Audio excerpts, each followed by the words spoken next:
Hello, my name is Tammy Eggert. I'm the Program Director for the Civic Education Center, and today we're here with John Minkler. He's the co-founder of the Civic Education Center. And today I'm so excited. We are actually going to have a real live civil dialogue with high school students from all around Fresno County. And we're going to talk about civic values in celebration of American 250. So welcome, John. How are you today? Thank you. I'm doing very well. So, John, can you start by explaining America 250 and how does our civic values connect to this moment in our history? So, America really began as a nation with the signing of the Declaration of Independence in 1776 on the 4th of July. And the founders who signed that proclaimed not only independence from England, but they also proclaimed their intention to create a new kind of government that was based on consent of the people, and that there would be a democratic republic where the people could elect representatives who would make the laws, and it was different from all the other governments that were active at the time that were authoritarian, either kings or tyrants. And so it was a really incredible moment in human history when they came up with this new way of governing ourselves through a democratic process. So the civic values that they included in the Declaration and the Constitution, they said we're endowed by our Creator with certain inalienable rights, and that includes life, liberty, and the pursuit of happiness. So those are basic civic values. They also said that this was to be a government with the consent of the people. So democracy is one of the fundamental civic values that they established. They also decided that our national motto should be E pluribus unum, Latin for from many into one. So one of the values is to respect individual liberty, but also to learn how to work together as one nation, one community, and there's a whole skill involved in that the Civic Education Center has been focusing on is how do we live that out? How do we work together as one? And it involves leadership, it involves shared values, finding common ground, and participating in making decisions and solving real problems. So these civic values, they were determined by our founding fathers? Yes. So how does that connect now, today, to America 250? So that's the question that we need to consider as a people, as a nation. There are certainly problems in this country right now. We're not living up to all those civic values. We're not working together as one. We're very divided. So we need to figure out how to reinstate those civic values into our problem solving today and reestablishing that priority in our public life.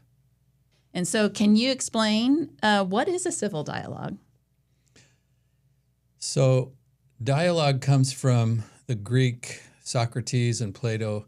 It has to do with different people with different points of view, listening to each other with an open mind, with the intention of trying to understand the truth, not to overwhelm your opponent. It's not a debate. It's not an argument.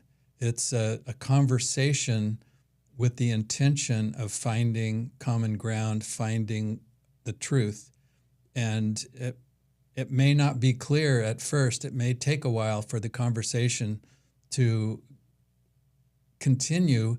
As long as we have some basic agreements and civic values, when we do this with an open mind, what usually happens is we come up with creative solutions to problems.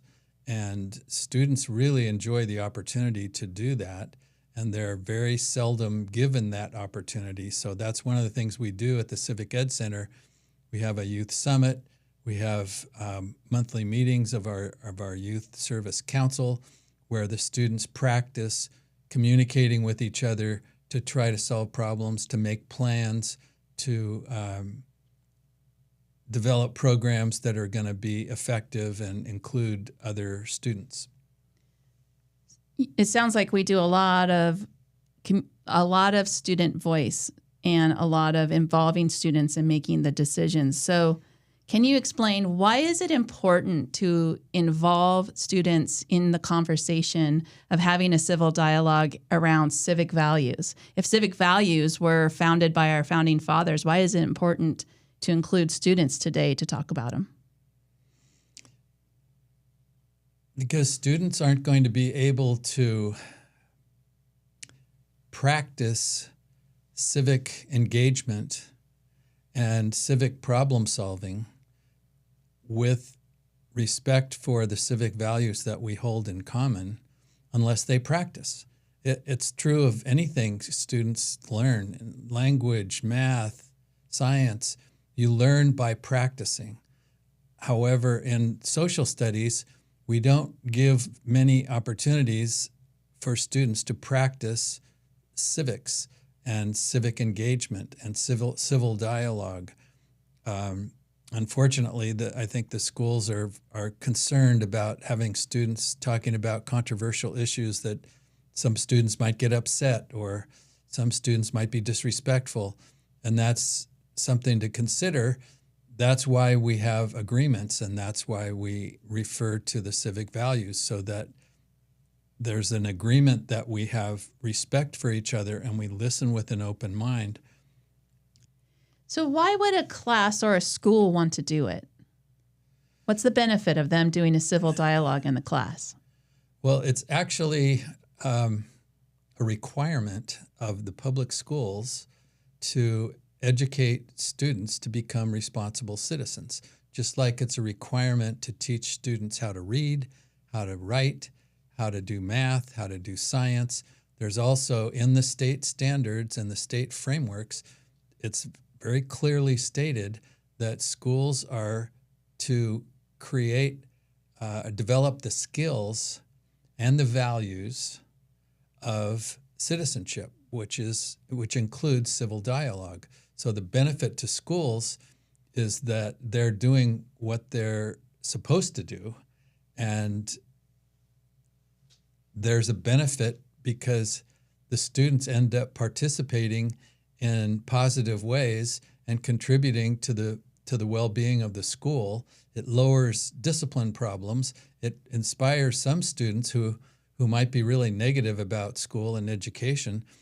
If they can find some cause or some issue that they care about and they learn how to do civil dialogue and get involved in civic engagement, solving problems, it inspires students who may not even want to stay in school.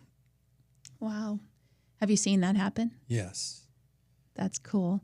So if the class or a teacher or a principal wants to learn more about civil dialogue and want to have us come out and go over that, I will put the phone number and the website down below that you can reach Dr. Minkler personally and or Civic Education Center. We'll definitely get back to you.